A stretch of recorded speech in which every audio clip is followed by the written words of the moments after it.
अभी तक आपने देखा पेनिट्रेटिंग विजन में वह सनवूजी के घर में पहुंच जाता है। सनवूजी हुआ को पहचान लेता है और बोलता है, सिविलियन हुआ, तुम यहाँ पर कर क्या रहे हो? हुआ बोलता है, मैं यहाँ पर न्याय करने आया हूँ। सनवूजी हंसते हुए बोलता है, तुम किस तरह का न्याय करने आए हो? मैं पहले ही ये काम छोड़ दिया हूँ और बहुत सालों से ये फील्ड में नहीं हूँ। वह बोलता है, सनवूजी मुझे पता चल गया है, तुमने जवांग फैमिली में जाल लगाया था ना? सनवूजी गुस्से में बोलता है, वाह, तुम्हें इसमें नहीं पढ़ना चाहिए। वह बोलता है, ये मेरा चेला ने पता लगाया था, मुझे तुम्हें खत्म ही करना पड़ेगा।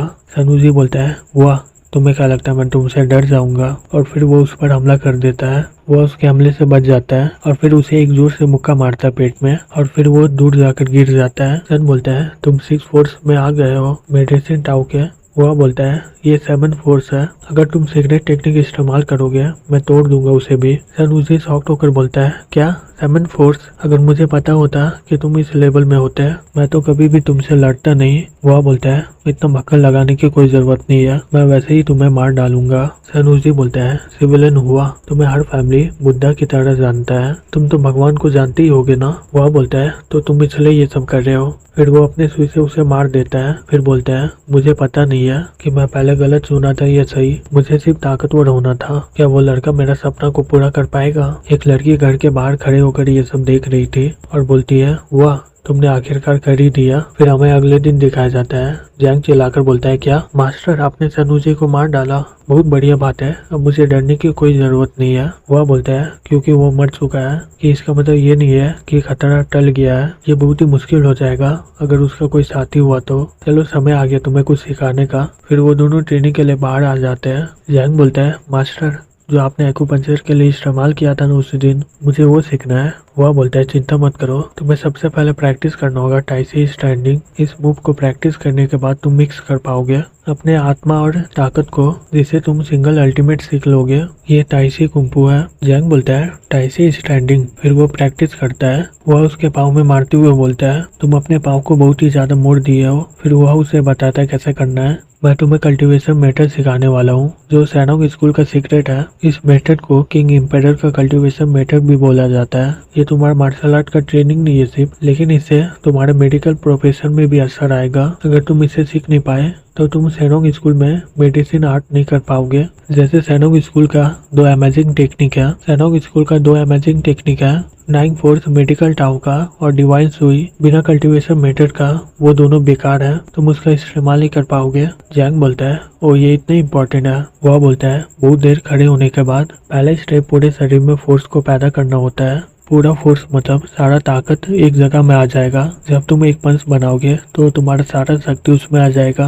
वो पंच बहुत ही ज्यादा ताकतवर हो जाएगा। इससे तुम अपने हाथों से पत्थर को तोड़ सकते हो। 5 तरह के फोर्स होते हैं, जैसे शार्प, हिडन, ट्रांसफॉर्मिंग, डैन और सुपर नेचुरल फोर्स होते हैं। 60 फोर्स के मिलने के बाद तुम्हारा फाइटिंग का ताकत दूसरे लोगों से बहुत ही ज्यादा आगे हो जाता है और इससे ज्यादा मुसीबत भी नहीं आ जाता है कि तुम 7 से 8 लोगों को मार पाओगे, वो भी एक ही समय में। हिडन फोर्स, जिसे इन फोर्स भी बोला जाता है, ये बहुत ही खराब ताकत होता है। जब तुम हिडन फोर्स से किसी को मारोगे, उसके शरीर में कोई चोट का दाग नहीं होगा, लेकिन उसके शरीर के अंदर बहुत ही ज्यादा चोट लगा हुआ होगा। अगर उसे थोड़ा सा लगा होगा तो वो कुछ दिनों में ठीक हो जाएगा, लेकिन अगर उसे ज्यादा लगा होगा तो वो पैरालाइज या फिर मर भी सकता है। और आवाज दूसरे फोर्स के बारे में, वो सभी बहुत ही ज्यादा ताकतवर लेवल के हैं। मैं अभी ट्रांसफॉर्मिंग फोर्स में हूँ। जैंग अपने मन में बोलता है, ट्रांसफॉर्मिंग फोर्स। वह बोलता है, ये कल्टीवेशन मेथड एक रात में नहीं आ जाएगा, तो तुम्हें अभी महसूस नहीं होगा अपने खून में क्यूआई के फ्लो को। इसमें थोड़ा समय लगेगा, तो प्रैक्टिस करना। मैं अभी जा रहा हूँ, कुछ दिन के बाद मैं वापस आऊंगा, तो तुम्हें प्रैक्टिस करना होगा टाइसी स्टैंडिंग का, तो सभी लोग को पता चलेगा कि तुम बहुत ही टैलेंटेड हो। जैंग बोलता है, ठीक है, मैं समझ गया। फिर वह वहाँ से चला जाता है। फिर कुछ देर के बाद लिन का फोन आता है। लिन बोलती है, जूनियर, मैं तुम्हें 2 दिन से देखी नहीं हूँ, तुम कहाँ पर हो? जैंग बोलता है, सीनियर, मैं बाहर में हूँ, मैं कुछ दिन में वहाँ पर आ जाऊंगा, यहाँ का नेटवर्क बहुत ही खराब है। लिन बोलती, ठीक है, मैं तुम्हारा इंतजार करूंगी। फिर लिन प्रैक्टिस करके अपने कमरे में आ जाता है और वो अपने मन में बोलता है, इतने सारी चीजें यहाँ पर हो गई है, मैं कैसे सीनियर को बताऊंगा। फिर सुबह हो जाता है। जैंग प्रैक्टिस करने के लिए वापस वहीं जाता है। फिर वो कुछ देर प्रैक्टिस करने के बाद अपने मन में बोलता है, मेरे हाथों में नस चलने का महसूस हो रहा है। फिर वो अपने पेनिट्रेशन विजन से अपने हाथ की ओर देखते हुए बोलता है, ये पेनिट्रेशन विजन का एक और फंक्शन है, मैं अपने अंदर भी देख सकता हूँ। पता नहीं मेरा एक्सरे विजन के अंदर और भी कितना खूबी है। दूसरी तरफ कुछ आदमी जैंग को देख रहे होते हैं। एक आदमी बोलता है को देखो उसे, वो कुंफू प्रैक्टिस कर रहा है। फिर वो जू को फोन करते हुए बोलता है बॉस हमने उसे खोज लिया है। जू बोलता है बहुत बढ़िया, मौका देकर उसे मार डालो। वो आदमी बोलता है समझ गया। वो आदमी चाकू निकालते हुए बोलता है चलो करते हैं। एर्गो उसे रोककर बोलता है हे रुक जाओ, वो टाइची कुंफू प्रैक्टिस कर रहा है, उसके पास अभी होल फोर्स होगा। वो लड़का बोलता है तुम उसके लिए बहुत ही ज्यादा सोच रहे हो, ये होल फोर्स क्या होता है?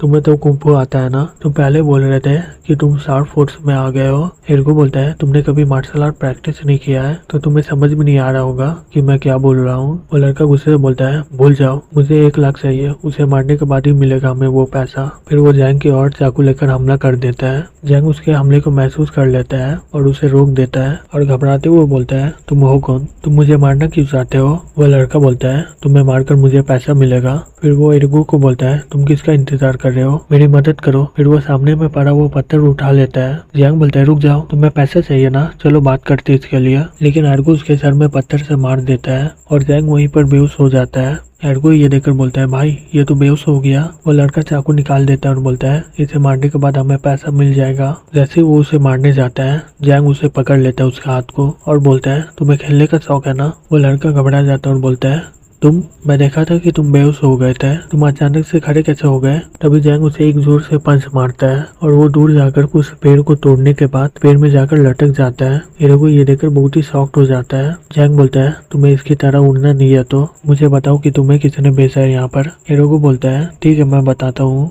वो है जूबो। और वो वहाँ से भाग जाता है। जैंग अपने मन में बोलता है जू मैं इसे याद रखूंगा, आगे चलकर मैं तुम्हें बताऊंगा। फिर वो वहीं पर बेहोश होकर गिर जाता है। फिर कुछ देर के बाद कोई बोलता है जैंग उठ जाओ जैंग जून। जैंग ये आवाज सुनकर शॉक्ड हो जाता है और खड़े होकर बोलता है कौन है, कौन मुझे बुला रहा है, क्या चल रहा है, क्या मैं सपना देख रहा हूँ? फिर वो आदमी बोलता है मैं तुम्हारे पीछे हूँ। फिर वो पीछे देखता है एक आदमी हवा में उड़ रहा होता है। जैंग उससे बोलता है तुम कौन हो, तुम मुझे बुला क्यों रहे हो? वो आदमी बोलता है मैं वो हूँ जो तुम्हें ये स्पेशल पावर दिया है। वो पत्थर के अंदर इमॉर्टल विन था जो तुम्हारे अंदर है अभी, इसलिए तुम्हें ये एक्सरे विजन मिला है। जैंग बोलता है वो उस पत्थर से मिला मुझे। वो आदमी बोलता है बेशक, जबकि तुमने इमॉर्टल विन मुझे दिया है इसका मतलब तुम बहुत ही ज्यादा ताकतवर होगे। वो बोलता है पहले मैं बहुत सारे दुश्मनों को मैं अकेले ही मार देता था, इमॉर्टल विन अपने जेनरेशन को दिया जा रहा है। ये 1000 साल की बात है जब मुझे ये मिला था, आंखों वाला इमॉर्टल विन जो तुम्हारी मदद करेगा एक अच्छा इंसान बनने में। जैंग अपने मन में बोलता है आपका मतलब एक्सरे विजन। फिर वो अपने मन में सोच रहा था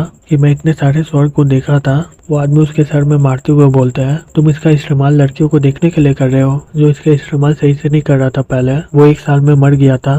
जैंग बोलता है इसे कंट्रोल करना बहुत ही ज्यादा मुश्किल है सीनियर, जबकि आप इसका मास्टर हो इमॉर्टल विन का, प्लीज मुझे इसका इस्तेमाल करना सिखाइए। सीनियर बोलता है ये मेरा मिशन नहीं है, तुम्हें खुद ही पता करना होगा इसके बारे में। और वो वहाँ से गायब हो जाता है। जैंग बोलता है हे ऐसे तुम गायब नहीं हो सकते हो।